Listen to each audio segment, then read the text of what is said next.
Arabia ప్రభుత్వం నిబంధనలకు విరుద్ధంగా దేశంలో నివసిస్తున్న విదేశీయులను పట్టుకోవడానికి భారీ స్థాయిలో తనిఖీలు చేపట్టింది. ఈ మాస్ క్రాక్ డౌన్ భాగంగా కేవలం ఒకే వారంలో 14,000 మందికి పైగా అక్రమ నివాసితులను సౌదీ భద్రతా దళాలు మరియు పోలీసులు అదుపులోకి తీసుకున్నారు.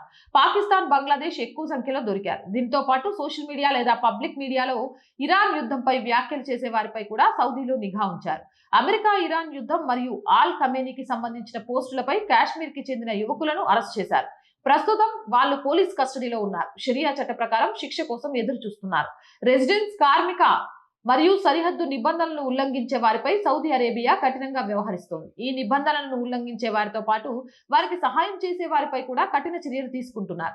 మార్చి 26 నుంచి ఏప్రిల్ 1 మధ్య పలు ప్రభుత్వ సంస్థలతో కలిసి నిర్వహించిన సంయుక్త తనిఖీల్లో మొత్తం 14,242 మందిని అరెస్ట్ చేసినట్లు సౌదీ హోం మంత్రిత్వ శాఖ తెలిపింది. భారత్ కి చెందిన కాశ్మీర్ సంతతి యువకులు అధిక సంఖ్యలో ఇరాన్ కి అనుకూలంగా పోస్టులు పెడుతున్నారు. ఇండియన్ ఎంబసీ సౌదీ చట్టాలు ఉల్లంఘించవద్దని వారిని హెచ్చరిస్తున్నారు. ఏదేమైనా సౌదీ మేల్కొంది. భారత్ ఎప్పుడు మేల్కొంటుందో ఏమో.